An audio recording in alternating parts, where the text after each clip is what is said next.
अस्सलाम वालेकुम। अच्छा, ये हमारी डिस्कशन प्रोडक्ट लाइफ साइकिल पे हो रही थी और कल हमने एक क्वेश्चन इसका देखा था और इसके अलावा हमने जो बीसीजी, स्वॉट और पीएलसी को मिला के जेएसडब्ल्यू की स्ट्रैटेजी पे बात की थी। मैं एक तो फिर स्ट्रैटेजी के रेफरेंस से बता दूं कि हमने शुरू में डिस्कशन की थी कि हमें वैसे तो मैनेजरियल एनालिसिस में ज़्यादातर एनालिसिस का पार्ट ही आता है। से अगर हमें 35 नंबर का सवाल आएगा तो मे बी 30 नंबर एमसीक्यू और एनालिसिस पे होगा, बल्कि सिंपल क्वेश्चन भी हो सकते हैं। 5-7 नंबर में भी सिंपल क्वेश्चन, कुछ एमसीक्यू और बाकी एनालिसिस, और मे बी मैक्सिमम 4-6 नंबर का हमें सोल्यूशन या स्ट्रेटजी पार्ट आ सकता है कि जो मसला है इसको हल करने का तरीका भी बताएं। तो वैसे तो हमने इन जनरल हर थ्योरी के लिए उसको डिस्कस किया है, क्योंकि जो सोल्यूशन पार्ट, स्ट्रेटजी पार्ट होता है वो जनरली सबसे ज़्यादा मुश्किल होता है और इसकी ज़्यादातर टेस्टिंग हमें सीफैप में ही देखने को मिलती है, फाइनल लेवल्स पे देखने को मिलती है। पहले आपके पास फाइनल लेवल में एसपीएम भी होता था, MSA2 भी था, लेकिन अब फाइनल लेवल पे ये सब्जेक्ट जो मैं नई स्कीम को देख रहा था, आपको केस स्टडी का एक सब्जेक्ट आ रहा है हमारा, उसमें मिलेगा आपको। मतलब MFA के बाद केस स्टडी आप जो पढ़ेंगे, जो नई स्कीम आ रही है उसमें ये सब्जेक्ट है। SPM भी ख़त्म हो चुका है, MSA2 भी अब नई स्कीम में नहीं एग्जिस्ट करेगा। तो बहरहाल स्ट्रेटजी का मेजर जो एप्लीकेशन है वो आपको मिलनी है सीफैप पे। यहाँ पे लेकिन 4 से 6 नंबर का कोई कंपोनेंट बन सकता है, जो कि जैसे मैंने कहा कि कैफ लेवल के लिए एक चैलेंजिंग पार्ट होता है। तो इसीलिए थोड़ा सा, एक तो हम इंडिविजुअल स्टडीज़ तो डिस्कस करते आ ही रहे हैं, आइंदा भी करेंगे। एक ये वाला मेथड भी आपको बता दिया गया है कि आप इससे भी कहीं और कुछ समझ ना आ रहा हो तो JSW से भी आपको स्ट्रेटजी हल्की फुल्की बना के कोई 4 में से कोई 2-2.5 नंबर वहाँ पे भी स्कोर कर लेंगे इंशाअल्लाह। 4 या 6 नंबर आएंगे तो 2.5-3 नंबर आसानी से हम ले सकेंगे वहाँ पे भी इंशाअल्लाह।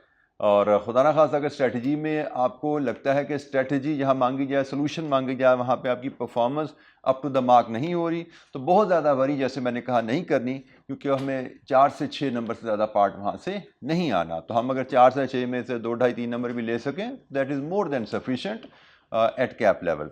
हमारा मेजर फोकस MCQ पे, सिंपल क्वेश्चन पे और एनालिसिस पे रहेगा। वहाँ पे हम कोशिश करेंगे कि हम 70-80% तक स्कोर लें। और ये सब्जेक्ट ऐसा है कि जिसमें थ्योरी भी आपको अगर लिखनी आती है, एनालिसिस लिखना आता है, और आपको जिस अंदाज में क्वेश्चन का फॉर्मेट स्ट्रक्चर बताया जा रहा है, रिक्वायरमेंट की, एग्जामिनर की रिक्वायरमेंट के मुताबिक अगर आप लिख पाते हैं, तो यहाँ पे आसानी से आप 70-80% स्कोर इधर भी ले सकते हैं थ्योरी में। बट उसके लिए आपको यकीनन एक अच्छी अंडरस्टैंडिंग और राइटिंग प्रैक्टिस चाहिए, केस स्टडी राइट करने की practice.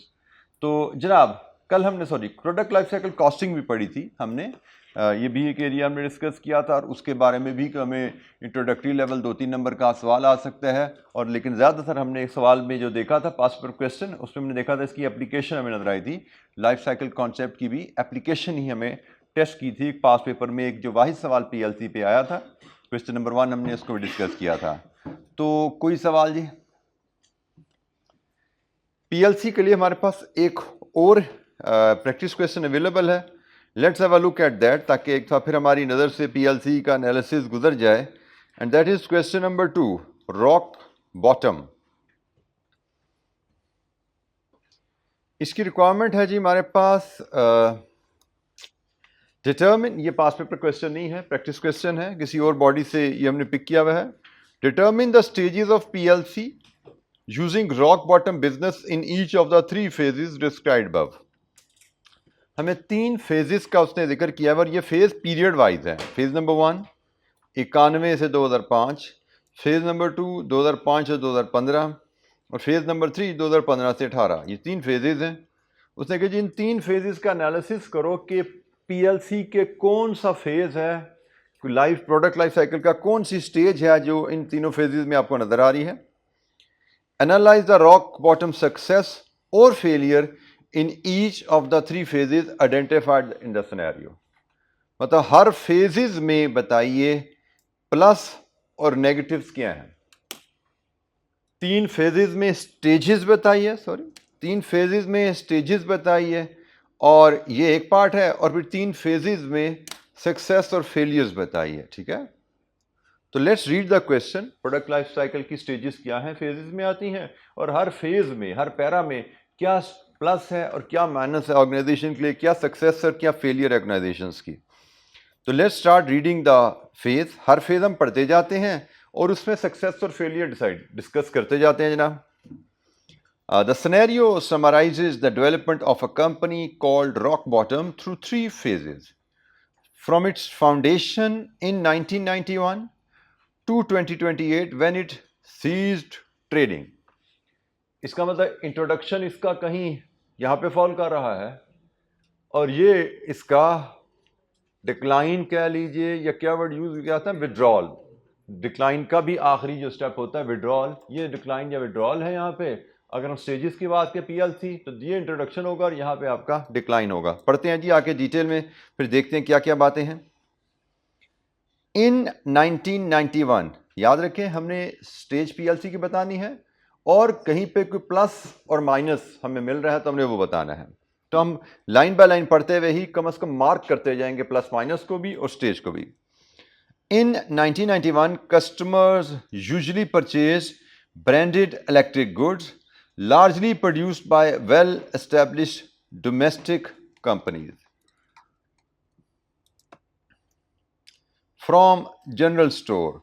However, in that year, a recent university graduate, Rick Hine, established his first shop specializing solely in sale of electrical goods. In contrast to the general stores, Rick Hine's shop predominantly sold imported Japanese products which were smaller, more reliable, more sophisticated than products of domestic competitor. अच्छा जी, हम यहाँ पे अब हमें पढ़ते हुए ही हमें यहाँ पता लग गया कि भाई ये फर्स्ट शॉप ओपन हो रही है 1991 में। तो ये तो इंट्रोडक्शन आ गया, ये इंट्रोडक्शन फेज आ गया 1991 में। और दूसरी चीज़ इसने जो बताई है वो हमारी प्रोडक्ट फीचर के लिहाज से, आल्दो ये पीएलसी का रेफरेंस से तो रेलेवेंट नहीं है, लेकिन हम इसको कहीं ना कहीं पीछे पढ़ते आए हैं कि प्रोडक्ट फीचर के लिहाज से अगर कंपैटिटर के मुकाबले में हमारी प्रोडक्ट अगर बेहतर है तो ये हमारे ऑर्गेनाइजेशन का एक प्लस है। ठीक है जी, तो वो प्लस उसने यहाँ पे हमारे हाईलाइट किया हुआ है कि हमने जो गुड्स बेचनी शुरू की हैं वो क्या हैं, वो स्मॉलर इन साइज़ हैं, मोर रिलायबल हैं, मोर सोफिस्टिकेटेड हैं than the products of domestic competitor. तो ये एक प्लस का पैराग्राफ उसने हमें यहाँ पे बता दिया। ठीक है, सो फर्स्ट शॉप ओपन हुई 1991 में, इंट्रोडक्शन हुआ 1991 में, और इस इंट्रोडक्शन एरिया पे हमारी स्ट्रेंथ जो उसने प्लस बताई है वो हमने यहाँ पे आइडेंटिफाई कर ली और इन्हीं गालबन इसी अल्फाज में ही हम क्वेश्चन में भी लिख सकेंगे। आगे चलते हैं जी, next para. Rick Hine quickly established a chain of shops. He backed this up with national advertising in the press and innovation at the time of such specialist shop. He branded his shops as Rock Bottom, a name which specifically referred his cheap prices. जी ये कौन सी stage है जी, कौन सी भाई?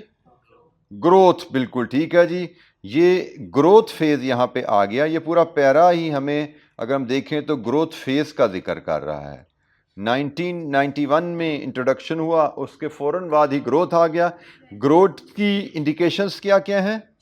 एक, ये chain rapidly growing organisation है, products आपकी तेजी से ज़्यादा बिकनी शुरू हो गई हैं। National advertising campaign in the press है, हमें पता है ग्रोथ फेज में काफ़ी हम एग्रेसिवली एडवर्टाइजमेंट करते हैं और मोर इम्पॉर्टेंटली ब्रांड इस्टेब्लिश करने की कोशिश करते हैं ग्रोथ फेज में, इसका भी जिक्र आ गया।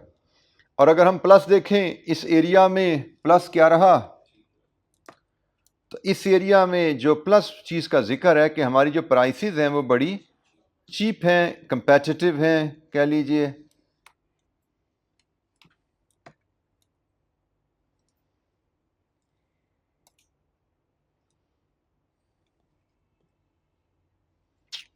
क्या हो गया भाई?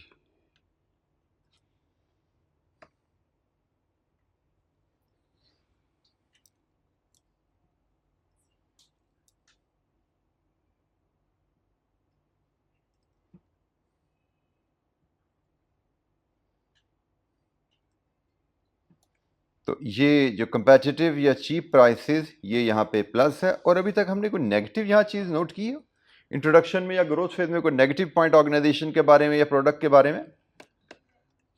एज सच अभी हमें नेगेटिव इस फेज में कोई नज़र नहीं आया। 2 प्लस नज़र आए हैं, वो हमने मार्क कर लिए। नेक्स्ट फेज की तरफ मूव करते हैं। In 2005, Hine considered changing the rock bottom shops into a franchise. However, instead, he floated the company on country stock exchange. He used some of the capital raised to expand the business and also purchase expensive goods and gifts for his family. Hine became chairman and chief executive officer of the newly quoted company. Over the next year, his relationship with his board and shareholders became increasingly difficult. Gradually, new financial controls and reporting system were put in place. Most of the established managers left as controls became more centralized and formal. The company's performance was solid but unspectacular. The company was legally required to publish director salaries in its annual report, and the generous salary package enjoyed by the chairman and CEO increasingly became an issue, and it dominated in 2014 AGM. Hine was embarrassed by the publication and the discussion it led to in the national media. He felt that it was an infringement of his privacy and civil liberties. लीजिए जी, ये कहानी आपने पढ़ी। एक तो फिर पढ़ लीजिए ज़रा, कहानी पैरा काफ़ी लंबा हो गया। एक तो फिर इसको पढ़िए। और इसमें हमने देखने क्या हैं 2 चीज़ें। एक, फेज़ कौन सा है, स्टेज कौन सी है पीएलसी की, और दूसरा प्लस या माइनस जो बातें हैं इदारे के बारे में या प्रोडक्ट के बारे में वो क्या है। तो ज़रा एक तो फिर पढ़ लीजिए, फिर हम डिस्कस करते हैं प्लस माइनस और स्टेज की बात।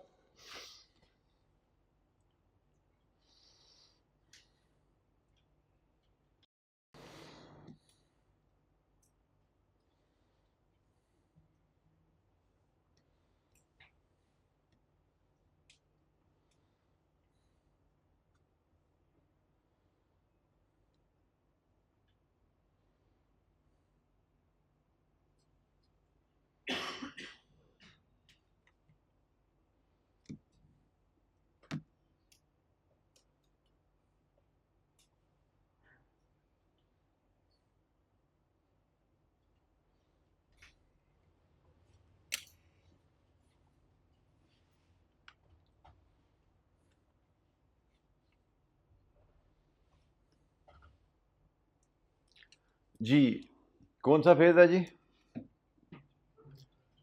Companies performance was solid but unspectacular. Solid मतलब स्टेबल, अनस्पेक्टेकुलर मतलब nothing out of the world, मतलब हाई ग्रोथ को इस पर नज़र नहीं आती। सॉलिड थी लेकिन ग्रोथ नहीं थी।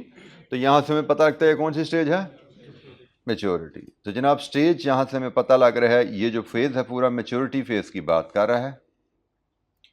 और इस फेज़ में हमें एक जो प्लस ऑर्गेनाइजेशन का नज़र आ रहे हैं, कोई हैं जी? क्या स्ट्रेंथ नज़र आ रही है जहाँ से हमें पता लग रहा है कि इदारा ग्रो कर रहा है, इदारे ने अपने आप को स्ट्रॉन्ग किया है? कौन सी जी? स्टॉक एक्सचेंज लिस्टिंग, बिल्कुल ठीक है जी। Stock exchange listing, this is the only strength which appears to be in this phase. इस फेज में शायद एक यही स्ट्रेंथ नज़र आ रही है, बाकी तो सब जगह वीकनेसेस नज़र आ रही हैं। जैसे वीकनेसेस में एक weakness which we should be aware कि ये बंदा चेयरमैन भी बन गया और चीफ एग्जीक्यूटिव भी बन गया। पढ़ी हुई चीज़ ये कहीं कोई कोड ऑफ कॉर्पोरेट गवर्नेंस के रेफरेंस से कहीं कोई डिस्कशन हुई है अभी आपकी? चलें खैर, अगर अभी नहीं पढ़ी तो पढ़ लोगे। नॉर्मली ऑडिट में इसके बारे में कोई बात कुछ ना कुछ किया जाता है। चेयरमैन और चीफ एग्जीक्यूटिव 2 इंडिपेंडेंट पोजीशन होती हैं, ये दोनों एक बंदे के पास हो नहीं सकती। चीफ एग्जीक्यूटिव होता है वो एग्जीक्यूटिव डायरेक्टर्स का बॉस होता है, और जो चेयरमैन होता है वो टोटल बीओडी, जिसमें एग्जेक्टिव नॉन एग्जेक्टिव दोनों होते हैं, समझे, नॉन एग्जेक्टिव का भी बॉस होता है। चीफ एग्जेक्टिव का नॉन एग्जेक्टिव डायरेक्टर से एनईडी से कोई लेना देना नहीं होता है। एनईडी का पता ना क्या होता है? सुनी बेटा मैं एनईडी की नॉन एग्जेक्टिव डायरेक्टर की टर्म सुनी हुई है कि नहीं सुनी? नॉन एग्जेक्टिव डायरेक्टर, तो बोर्ड ऑफ डायरेक्टर में executive director, non executive director दोनों होते हैं। जो एग्जेक्टिव डायरेक्टर होते हैं उनकी रिपोर्टिंग लाइन चीफ एग्जेक्टिव होता है, और जो नॉन एग्जेक्टिव डायरेक्टर हैं उनकी रिपोर्टिंग लाइन चेयरमैन होता है। तो दोनों सीट्स एक बंदे के पास नहीं हो सकती। एक तो ये कोड ऑफ कॉर्पोरेट गवर्नेंस की ये वायलेशन है यहाँ पे, ठीक है, ये भी वीकनेस है ऑर्गेनाइजेशन की। दूसरी वीकनेस इसकी जो नजर आती है, शेयर होल्डर्स से, बोर्ड से और शेयर होल्डर से ताल्लुकात में खराबी है, वो भी लिखा हुआ है इसने। तो चेयर सीईओ के बीओडी से और शेयर होल्डर से ताल्लुकात अच्छे ना हो, मुश्किल हो, तो कारोबार चलाने में, डिसीजन मेकिंग में प्रॉब्लम्स आनी शुरू हो जाती हैं, ये भी प्रॉब्लम है। फिर मजीद वो कह रहा है जी आपने सेंट्रलाइज्ड सिस्टम की वजह से मैनेजर्स ऑर्गेनाइजेशन छोड़ के जा रहे हैं, employ turnover, this is also negative. और आगे चलिए, हाँ यहाँ पे एक और बात उसने लिखी थी कि पर्सनल गिफ्ट्स उसने लिए, expensive gifts for the family. So listing से फाइनेंस रेज किया कंपनी के लिए, और उस फाइनेंस से फैमिली के लिए और पर्सनल गिफ्ट्स बाय की। ये भी एक वीकनेस है इदारे की कि पुअर कंट्रोल्स हैं, लैक ऑफ अवेयरनेस है कि कंपनी फंड्स और पर्सनल फंड्स में फ़र्क होता है। सो जो सेपरेट एंटिटी का कॉन्सेप्ट है that is also lacking there, कि शायद रिक हाइन ने बिजनेस तो इस्टेब्लिश कर लिया है, लेकिन उसको जो कॉर्पोरेट वर्ल्ड के जो नॉर्म्स हैं, जो वो उनके बारे में उसकी अवेयरनेस, एजुकेशन थोड़ी कम है, जिसकी वजह से उसने ये हरकत की। ये भी एक वीकनेस रिफ्लेक्ट हो रही है। फिर यहाँ पे मज़ीद वही ये जहालत वाली बात वो यहाँ पे भी आके कह रहा है कि जी कंपनी ने अकाउंट्स में मेरी सैलरी बता दी है, तो जो ये तो मेरी इन्फ्रिंजमेंट, मतलब मुदाखलत है प्राइवेसी में और सिविल लिबर्टीज़ में मुदाखलत है। उस बेवकूफ़ को नहीं पता कि ये लीगल रिक्वायरमेंट होती है, स्टैंडर्ड्स की रिक्वायरमेंट होती है कि जो चीफ एग्जीक्यूटिव होते हैं, जो डायरेक्टर्स होते हैं, उनका रेमुनरेशन फाइनेंशियल स्टेटमेंट में बताने होते हैं और उनकी अप्रूवल शेयर होल्डर से लेनी होती है। ये भी लैक ऑफ नॉलेज है कि ऑर्गेनाइजेशन तो ग्रो कर रही है, बट रिक हाइन अपनी वो जो कहते हैं ना कि एक तो है भी जाहिल और पढ़ ले निकले का शौक भी नहीं है, तो इसने कोई पढ़ने लिखने की कोशिश भी नहीं की कि जान लेता कि मेरी कंपनी ग्रो कर रही है, तो ग्रोइंग कंपनी के लिए मेरे पास भी कोई नॉलेज बेस ज़्यादा होनी चाहिए। बड़ी बिजनेसेस को, लिस्टेड कंपनी मैंने बना ली है, इसको चलाने के लिए मुझे कुछ नॉलेज भी होना चाहिए। नॉलेज ना हो तो इस्टेब्लिश मैनेजर ही रख लें, तो इस्टेब्लिश मैनेजर भी वो रख नहीं पा रहा, छोड़ के जा रहे हैं लोग। और ख़ुद भी उसके नॉलेज का आलम यह है कि वो फाइनेंशियल स्टेटमेंट में जो सैलरी और रेमुनरेशन की चीज़ें बताई गई हैं, उनको वो infringement of his privacy and civil liberties समझ रहा है। तो यहाँ पे तो सारी ही वीकनेसेस हैं, सिवाय एक स्टॉक एक्सचेंज लिस्टिंग के, जो कि प्लस समझा जाता है। कंपनी का स्टेटस ग्रो किया है, उसका इमेज बढ़ा है, लेकिन इंटरनली कंपनी वीक हुई है इस फेज में, मैच्योरिटी में। इसके बाद 2015 से 18 आया जी। In 2015 Hine found that substantial private equity investment necessary to take rock bottom private again। Listing हुई तो पब्लिक को शेयर बेचे थे ना उसने, तो उसने कहा जी अब मैं इसको दोबारा प्राइवेट बना लेता हूं। अब जारी बात है प्राइवेट बनाना है तो पब्लिक से शेयर खरीदने थे। उसने प्राइवेट इक्विटी इन्वेस्टमेंट इकट्ठी की, अपनी कोई सेविंग निकाली, जहां से भी उठाई, और उससे उसने इसको दोबारा प्राइवेट कर लिया, पब्लिक से शेयर बाय कर लिए। He also used all his personal fortune to help reacquire the company। उसने प्राइवेट इक्विटी इन्वेस्टमेंट कंपनी से भी पैसा लिया था और अपनी भी सारी सेविंग उसने यहाँ पे लगा दी। प्राइवेट इक्विटी फंड्स पे हम सोर्स ऑफ फाइनेंस में पढ़ के आए हुए हैं, ठीक है। तो कुछ पैसा उनसे लिया, बाकी अपनी सारी बचत इसने यहाँ पे लगा दी। He celebrated freeing rock bottom from its shackles। उसने इसको इनाम दिया कि जी मेरी जो कंपनी थी वो क्या कहते, शैकल्स किसको कहते हैं, बेड़ियों में जकड़ी हुई थी, मैंने इसको आज़ाद करा लिया। उसको लगा था कि जो मैंने लिस्टेड करवा लिया था, मेरे पर रेगुलेशन गवर्नमेंट की बहुत ज़्यादा आ गई थी, ये करो, ये ना करो, ये बताओ, ये ना बताओ, बहुत ज़्यादा मुझ पर चेक एंड बैलेंस आ गए थे। तो मुझे लग रहा था मुझे बेड़ियों में जकड़ लिया गया, कैद कर लिया गया है। तो by buying back shares from the public, और इसको दोबारा प्राइवेट बना के मैंने रॉक बॉटम को आज़ाद कर दिया है हथकड़ियों से, बेड़ियों से। हाइन बिलेटेडली, बिलेटेडली का मतलब होता है with delay. Hine belatedly started to consider selling via internet, online sale भी शुरू की उसने। थोड़ा लेट हो गया इसमें आने में, इनके बताने का मतलब यह कि शायद कंपेटिटर पहले ही ऑनलाइन आ चुके थे, ये ऑनलाइन सेल में, ई कॉमर्स में बाद में आया। टर्नओवर एंड प्रॉफिटेबिलिटी प्लमेटेड, प्लमेटेड का मतलब declined sharply.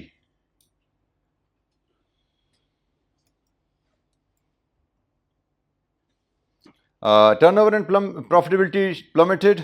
In 2015, Hine again considered franchising the company, but he realized that this was unlikely to be successful. In early 2018, company ceased trading, and Hine himself, now increasingly vilified and attacked by the press, filed for personal bankruptcy. चलिए पहले phase ले लें। तो ये phase तो decline और withdrawal है जी। ये सारा आपका डिक्लाइन की कहानी है कि ऑर्गेनाइजेशन ने एक डिप में चली गई, और डिप में जाते जाते 2018 में वो बंद होगी, और रिक हाइन ने अपनी पर्सनल बैंक्रप्सी फाइल कर दी। दिवालियापन के लिए उसने कोर्ट में एप्लीकेशन दे दी कि मेरे पास बिल्कुल कोई ज़ाती पैसा भी नहीं है कि मैं, अगर इदारे की कोई बिजनेस लाइबिलिटीज़ हैं तो वो पे ऑफ कर सकूं, तो इस इदारे को बंद किया जाए, बेच के, साथ से बेच के जो पैसा मिले वो क्रेडिटर्स में बांट दिए जाएँ। तो ये उसने जनाब कहानी अपनी फाइल कर दी। ये तो होगी स्टेज डिक्लाइन। अब इस स्टेज में वीकनेसेस, खराबियां क्या क्या हैं? हाँ जी भाई।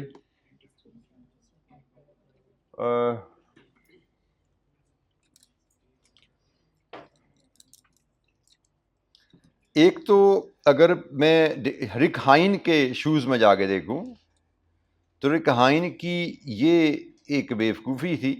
बेसिकली रिक हाइन अगर देखा जाए तो इस स्टेज में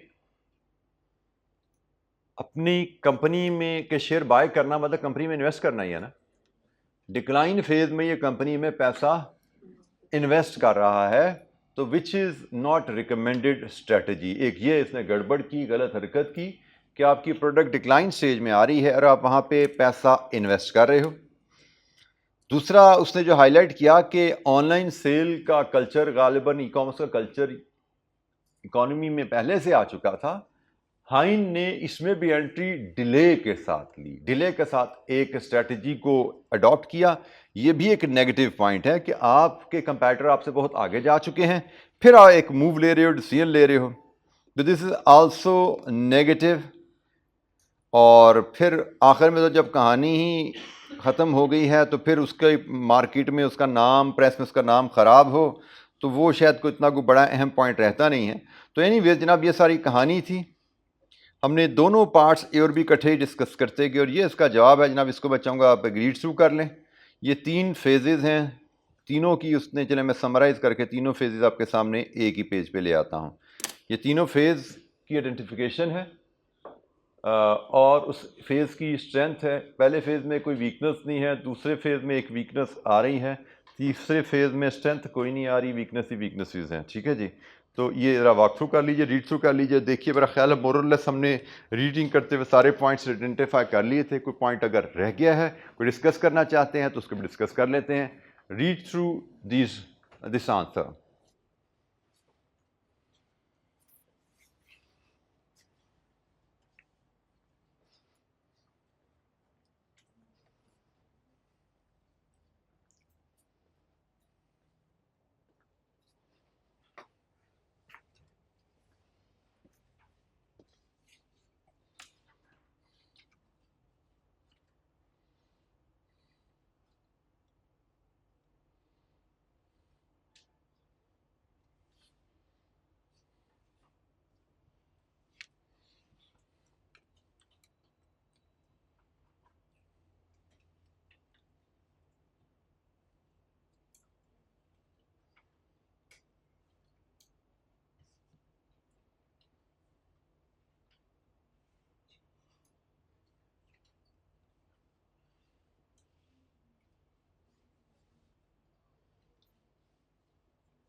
जी बेटा, एनी क्वेश्चन? कोई बात समझने में दिक्कत ना आई हो, यहाँ से आपको पढ़ के थोड़ा सा लिखने का अंदाज भी थोड़ा सीखना होता है, सेंटेंस मेकिंग भी आप सीख सकते हैं।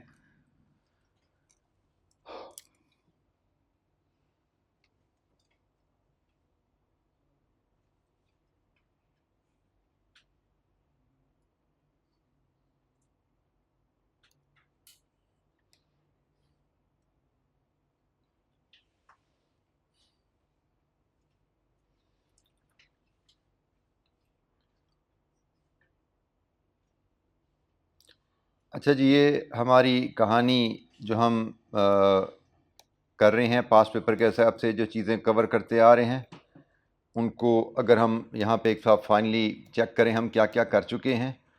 हमने पेस्टल एनालिसिस चैप्टर 6 का जो मॉडल है वो हमने पढ़ लिया है। हमने बीसीजी कंपेटिटिव फोर्सेस चैप्टर है चैप्टर 7 में देख लिया, पोर्टर 5 फोर्सेस देख लिया, product life cycle we just completed. 4 model हमारे पास, जो हमने टोटल 10 मॉडल करने थे उनमें से हो गया।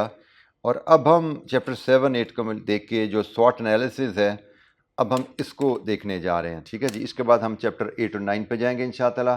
5 मॉडल हमारे पास वहाँ पे आने वाले हैं। आप देख सकते हैं कि 1 2 3 4 5 मॉडल हमारे पास चैप्टर 3 चैप्टर 8 में, 2 चैप्टर 9 में मिलने वाले हैं। तो फिलहाल हम चैप्टर 7 और 8 को मिला के ये जो मॉडल है स्वॉट का, हम इसको पढ़ने जा रहे हैं, इसको देखने जा रहे हैं।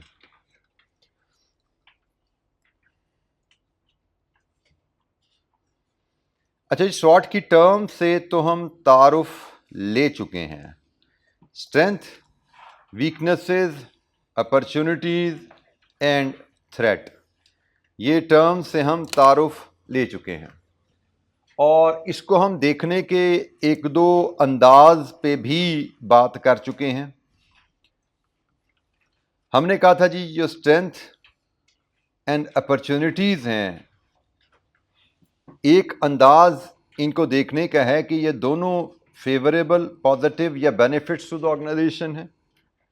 और जो वीकनेसेस और थ्रेट हैं, ये दोनों अनफेवरेबल टर्म्स हैं, नेगेटिव्स हैं, और इदारे की प्रॉब्लम्स को हाईलाइट करते हैं।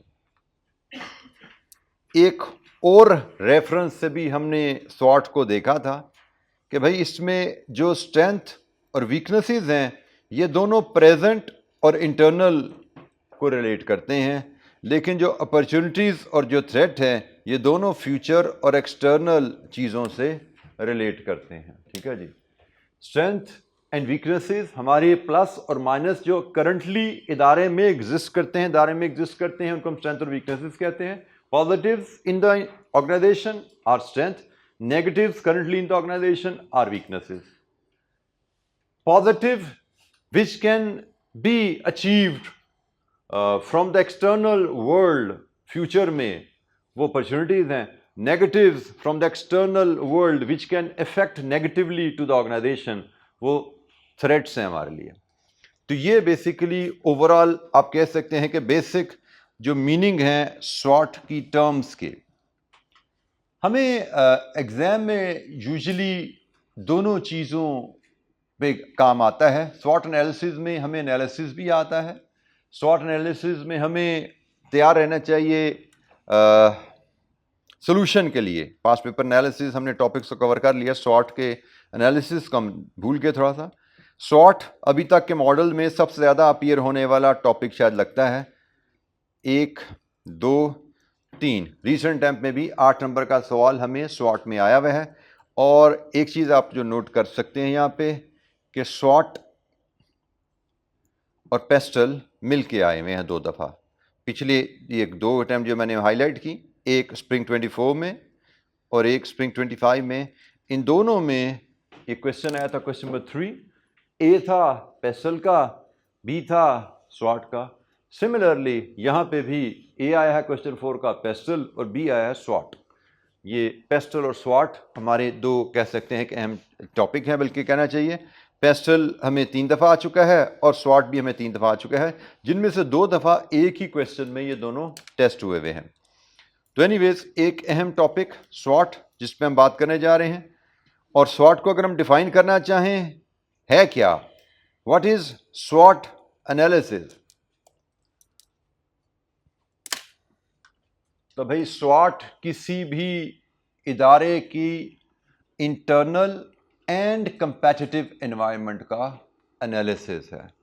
अगर आपको याद हो तो हमारा चैप्टर 7 कौन सा है? Competitive forces. बिल्कुल ठीक है जी। और कंपेटिटिव फोर्सेस होती हैं एक्सटर्नल, और हमारा जो चैप्टर 8 है ना वो इंटरनल एनालिसिस के ऊपर है। तो एक्सटर्नल में जो अपॉर्चुनिटीज़ हैं और थ्रेट हैं ये चैप्टर 7 में कवर हो रही हैं, और जो स्ट्रेंथ और वीकनेसेस हैं ये इंटरनल एनालिसिस है। ये इंटरनल एनालिसिस है, ये हमारा चैप्टर 8 का हिस्सा होता है। लेकिन चूंकि क्वेश्चन एक ही आता है, टॉपिक स्वॉट एक ही है, इसलिए हम इसको वन गो में इस जगह ही पढ़ने जा रहे हैं, एज अ सिंगल टॉपिक पढ़ने जा रहे हैं। ICAP की बुक में इसको ब्रेक करके दिया गया है। OT आपका चैप्टर 7 में है और SW आपका चैप्टर 8 में है। हम इसको लेकिन इकट्ठा करके एक टॉपिक के तौर पे पढ़ेंगे, क्योंकि एग्जामिनेबल ये एक टॉपिक के तौर पे है। और मैं दोबारा कमिंग टू द एग्जामिनेशन, हमें इस पे सिंपल क्वेश्चन कभी आया नहीं कि जी डिफाइन स्वॉट क्या होता है, ऐसा कभी सवाल आया नहीं। हमें स्वॉट एनालिसिस आया हुआ है, और स्वॉट एनालिसिस क्या है? किसी ऑर्गेनाइजेशन के इंटरनल और कंपेटिटिव एनवायरनमेंट के एनालिसिस को हम स्वॉट कहते हैं। ये एक बड़ा जेनेरिक सा एनालिसिस है। स्वॉट और मैनेजमेंट थ्योरीज में, ये बिजनेस मैनेजमेंट में बड़ा रेगुलरली यूज होने वाला एनालिसिस है। ये एनालिसिस का मकसद है किसी भी इदारे में एज अ होल, किसी इदारे के किसी डिपार्टमेंट में, या किसी इदारे की किसी प्रोडक्ट में, उसको एनालाइज किया जा सकता है इसकी मदद से। फॉर एग्जांपल मैं राइस की बात करूं, हम राइस पे भी स्वॉट कर सकते हैं, मतलब बड़ा अच्छे तरीके से आप भी स्वॉट कर सकते हो। हम देख सकते हैं राइस में हम कहते हैं ये राइस की एडमिनिस्ट्रेशन का स्वॉट एनालिसिस करते हैं। फॉर एग्जांपल एडमिनिस्ट्रेशन, हम कहते हैं जी राइस की फैकल्टी टीम का स्वॉट एनालिसिस करते हैं, राइस की एडमिशन टीम का स्वॉट एनालिसिस करना चाहिए, राइस के इंफ्रास्ट्रक्चर का स्वॉट एनालिसिस करना चाहिए। सो ऑर्गेनाइजेशन के डिफरेंट एस्पेक्ट का स्वॉट एनालिसिस किया जा सकता है। स्ट्रेंथ, जैसे हम बिल्डिंग की बात करते हैं, हमने कहा जी हम इसके इंफ्रास्ट्रक्चर का स्वॉट एनालिसिस करते हैं, और हम एक एक दो आइटम आइडेंटिफाई करने की कोशिश करते हैं। इंफ्रास्ट्रक्चर में हमारे पास स्ट्रेंथ क्या है? Its prime location. क्या ख्याल है? ठीक है जी, इट्स प्राइम लोकेशन। इंफ्रास्ट्रक्चर में हमारे पास स्ट्रेंथ क्या है कि ये जो गैजेट्स यहाँ पे इंस्टॉल्ड हैं, एयर कंडीशनिंग, फर्नीचर, ये multimedia projectors, LED screen, sound system, ये सारी हम कह सकते हैं पॉजिटिव हैं, स्ट्रेंथ्स हैं जिनको यूटिलाइज कर सकती है इदारा for the better services and satisfaction of the students. ये हमने जी दो स्ट्रेंथ की बात की, इंफ्रास्ट्रक्चर की स्ट्रेंथ की बात कर ली। इंफ्रास्ट्रक्चर की वीकनेसेस की बात करना चाहें हम, may be you can think of कि जी शायद library space is not sufficient for mails से, या बच्चों के लिए को करिकुलर एक्टिविटीज़ के लिए स्पोर्ट्स एरिया या कॉमन रूम टाइप की चीज़ लड़कों के लिए कोई अवेलेबल नहीं है। I am just thinking loud, बहुत ज़्यादा मैं फिरा नहीं है, वो हो सकता नहीं हो सकता, लेकिन we are just trying to identify कि जी क्या हम समझते हैं कि कस्टमर की नज़र में एक वीकनेस हो सकती है कि यार ये एरिया कस्टमर की नज़र में इतना अच्छा परसीव नहीं है। ये करंट चैलेंज, हमने दो बातें कर दी, स्ट्रेंथ होगी, वीकनेस होगी। अपॉर्चुनिटीज़, अच्छा ये तो हो गया जी इंफ्रास्ट्रक्चर के लिहाज से करंट में हमारे पास क्या स्ट्रेंथ है, क्या करंट में वीकनेस है। अपॉर्चुनिटीज़, फ्यूचर में इस इंफ्रास्ट्रक्चर से हम क्या फ़ायदे उठा सकते हैं। जैसे मैंने पहले भी कभी मिसाल दी थी आपको कि हमारे पास अपॉर्चुनिटी है कि हमारी जो फिलहाल इस इंफ्रास्ट्रक्चर में हम सिर्फ CA की क्लासेस ले रहे हैं जो कि 3-4 बजे ख़त्म हो जाती हैं। अपॉर्चुनिटी है कि 4 बजे ऑनवर्ड को इवनिंग कोर्स CA का ही या किसी और रिलेटेड बॉडी का यहाँ पे ऑफर किया जा सकता है, because infrastructure is available, this can be used in future to generate some income for the business, for the share holder, for the investor. और थ्रेट क्या है? इंफ्रास्ट्रक्चर रिलेटेड, जैसे हमने कुछ दिन पहले एक थ्रेट का जिक्र किया था कि गवर्नमेंट ने अगर कमर्शियल प्रॉपर्टी पर टैक्स लगा दिया तो रेंटल कॉस्ट में go very high and the premises may not be affordable with the current level of business operations, with current level of fee structure, with current level of profitability. It may not become, may not stay financially viable rental cost बढ़ने से, because it is the rental premises, we know. ये this is a threat कि future में government taxes की वजह से ये हो सकता है, या फ्यूचर में हम राइज के इंफ्रास्ट्रक्चर की रेफरेंस से बात कर रहे हैं, राइज के इंफ्रास्ट्रक्चर के रेफरेंस कोई और स्ट्रेंथ हमें समझ आती है? तो बिल्डिंग रेगुलेशन में कुछ चेंज आ जाती है जी, कोई बिल्डिंग रेगुलेशन में चेंज आ जाती है और गवर्नमेंट कहती है कि जी जो एजुकेशनल इंस्टीट्यूट्स के लिए बिल्डिंग है उनमें ये खास फीचर होने चाहिए, उनकी स्ट्रेंथ, उनके जो स्ट्रक्चर में है, सिविल स्ट्रक्चर में ये चीज़ें ज़रूर होनी चाहिए। यस, थिंकिंग लाउड, कैसी कोई चेंज आ जाती है पाकिस्तान में changes. This is a threat कि भाई खुदा ना खासा कल को हम ये बिल्डिंग इन अदर वर्ड्स कल को ये इंफ्रास्ट्रक्चर हमारे इस्तेमाल में ही ना रहे किसी वजह से, तो दीज आर द थ्रेट। अच्छा, अब ये हम स्ट्रेंथ, वीकनेसेस, अपॉर्चुनिटीज, थ्रेट का एनालिसिस करते क्यों है? स्वॉट एनालिसिस किया क्यों जाता है? स्वॉट एनालिसिस किया जाता है कि हमारे पास जो स्ट्रेंथ्स है ना, हम उनको कैपिटलाइज करें, हम उनको इस्तेमाल करें, उनको प्रमोट करें और जो कस्टमर हैं उनके बेस्ट इंटरेस्ट में इसको यूटिलाइज किया जा सके।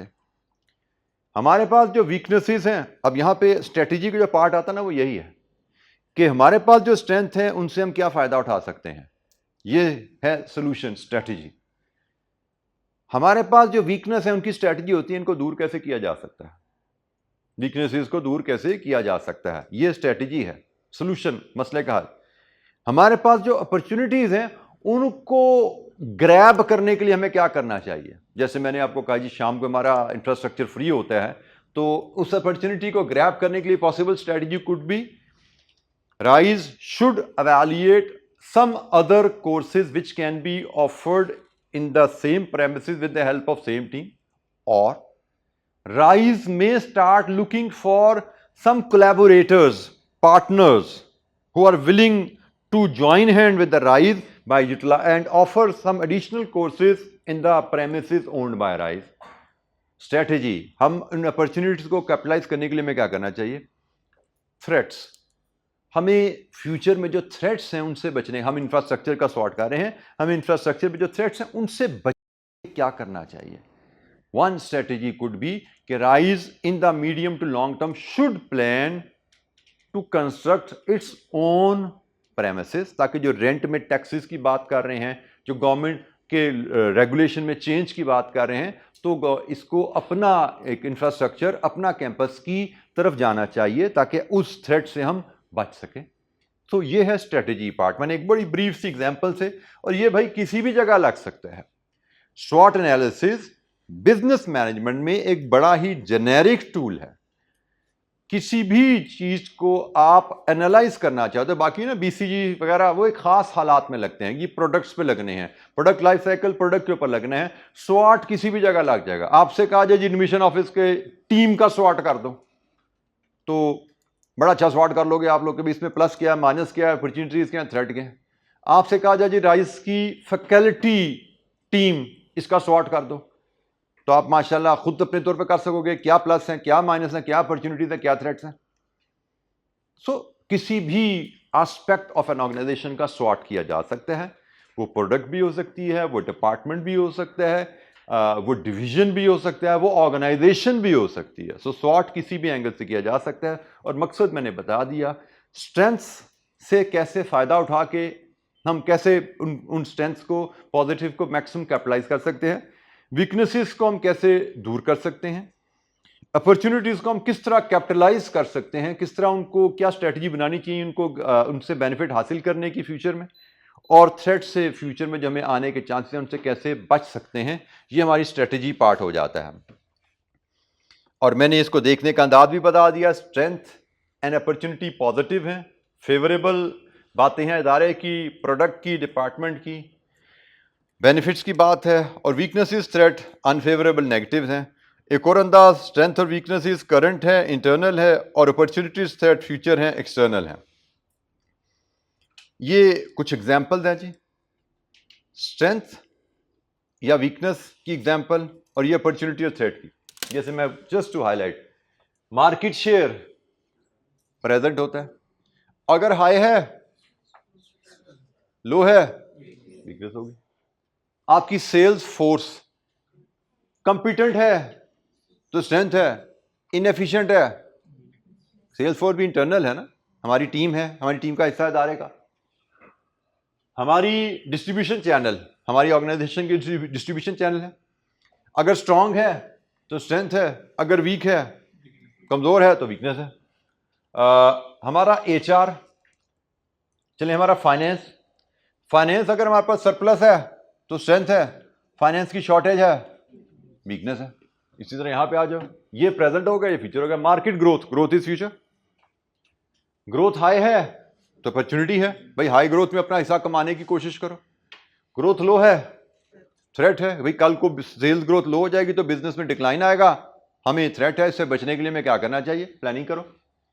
कंपटीशन एक्सटर्नल फैक्टर ही है ना, हाई है तो थ्रेट है कि कंपटीशन हाई है तो थ्रेट है कि हाई कंपटीशन की वजह से फ्यूचर में हमारी सेल्स ड्रॉप हो सकती हैं, हमें चैलेंजेस आ सकते हैं। कंपटीशन लो है तो this is an opportunity, low competition है तो इसमें अपना मैक्सिमम अपना फ्यूचर में आप शेयर को बढ़ाने की कोशिश करो। Government policies, if you are expecting कोई फेवरेबल पॉलिसी आ रही है तो दिस इज एन अपॉर्चुनिटी, उसको कैपिटलाइज करने की कोशिश करेंगे। अगर कोई अनफेवरेबल पॉलिसी आने वाली है तो दिस इज अ थ्रेट, उससे बचने की कोशिश करेंगे।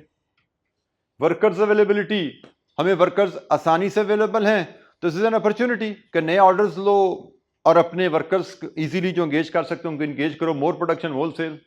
अगर वर्कर्स अवेलेबिलिटी मुश्किल है, दिस इज एन थ्रेट कि कल को नया ऑर्डर आएगा तो वर्कर नहीं मिलेंगे, और अगर हमारे कंपेटिटर ने लिमिटेड वर्कर्स हैं उनको ज्यादा सैलरी देकर उठा लिया तो हमें एग्जिस्टिंग ऑर्डर के लिए भी वर्कर नहीं मिलेंगे, दिस इज अ थ्रेट, इसको क्या करना है। सो ये कुछ एग्जांपल्स हैं जो हमें क्वेश्चन में आइडेंटिफाई, हमें केस में दी जाएंगी कि जिससे हमें पता लगाना होगा। ज़हन में रखिएगा, इंटरनल फैक्टर पॉजिटिव है तो स्ट्रेंथ है, इंटरनल फैक्टर नेगेटिव है तो वीकनेस है। एक्सटर्नल फैक्टर पॉजिटिव है इदारे की बेहतरी में, एक्सटर्नल फैक्टर फ्यूचर के रेफरेंस से पॉजिटिव है तो वो हमें फ्यूचर में ग्रोथ की तरफ ले जा सकता है, this is an opportunity. External factor negative है तो फ्यूचर में डिक्लाइन की तरफ ला सकता है, दैट इज अ थ्रेट। ये जनाब हमारी ओवरऑल अंडरस्टैंडिंग आ गई सॉर्ट के बारे में। थोड़ा सा मैंने आपको सॉर्ट के बारे में, उसके यूज के बारे में थोड़ा बताया, और एग्जाम में क्वेश्चन के रेफरेंस भी मैंने बता दिया। हमें ब्रीफ एक्सप्लेनेशन दी जाए तो 2 लाइनर मैंने आपको बता दी।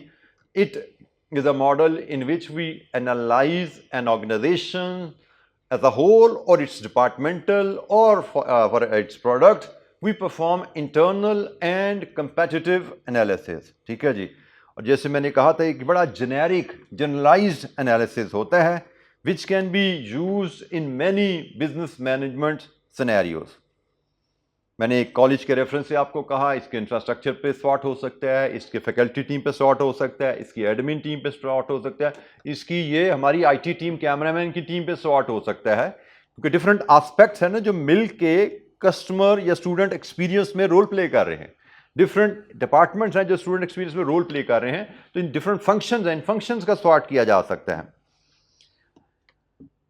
अच्छा जी, एग्जाम में हमें यूजुअली क्वेश्चन जो आएगा, एक कहानी दी जाएगी, मैक्सिमम कहा जाएगा जी एक्सप्लेन करें स्वॉट होता क्या है, तो 2 लाइनें मैंने बता दी, स्वॉट की 2 लाइनें बता दी, और फिर कहा जाता है ये केस है, इसको एनालाइज करके स्ट्रेंथ, वीकनेसेस, अपॉर्चुनिटीज, थ्रेट, स्वॉट एनालिसिस कीजिए इसी ऑर्गेनाइजेशन का या प्रोडक्ट का।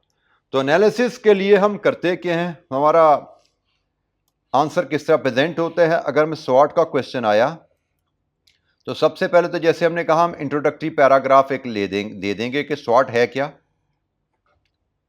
और स्वॉट एनालिसिस करने के लिए हम हेडिंग देते हैं 1 bye 1।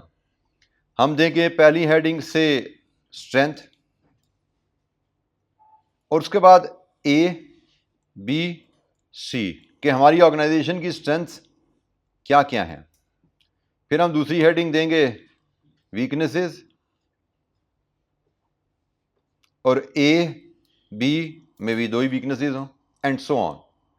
This is how we present. और अगर हमसे सोल्यूशन मांगा जाए तो फिर उसके लिए हम एंड में एक स्ट्रेटजी भी बना सकते हैं, वो भी हम सवाल देखेंगे तो उससे हमें पता लग जाएगा स्ट्रेटजी कैसे बनाई जाती है सॉर्ट की।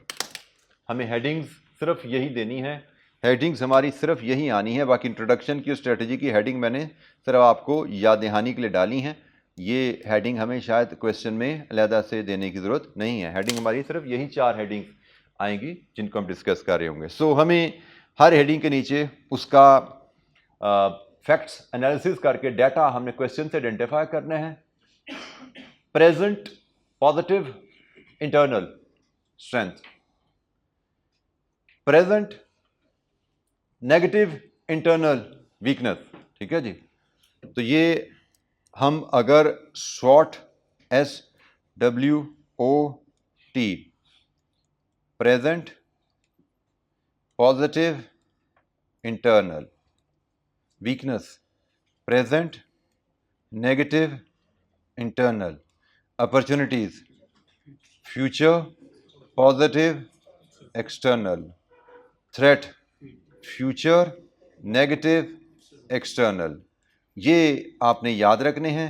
इन क्राइटेरिया के ऊपर आपने जो भी आपको बिजनेस के बारे में इंफॉर्मेशन दी गई है, इन क्राइटेरियाज के ऊपर आपने असेस करके इंफॉर्मेशन को फिर उसको रेलेवेंट सेक्शन में लिखना है।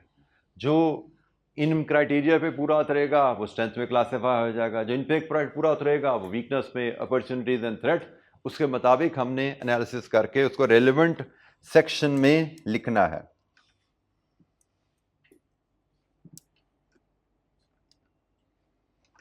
जी, एनी क्वेश्चन? अच्छा जी, इसके नोट्स में आपसे शेयर कर दूंगा। हमारे पास इसके जैसे मैंने कहा 3 पास पेपर क्वेश्चन तो हमें एग्जाम में आए हुए हैं, ठीक है, और एक आध प्रैक्टिस क्वेश्चन इसके अलावा भी मैं नोट्स में ऐड कर लूँगा। तो इंशाअल्लाह हम कल मिलेंगे, आज के लिए इतना ही। कल मिलेंगे तो हम इसके पास पेपर क्वेश्चन तो डिस्कस कर रहे होंगे, और कल हमारा ये टॉपिक SWOT का भी इंशाअल्लाह ख़त्म हो जाएगा, ठीक है जी। थैंक यू वेरी मच, अस्सलाम वालेकुम।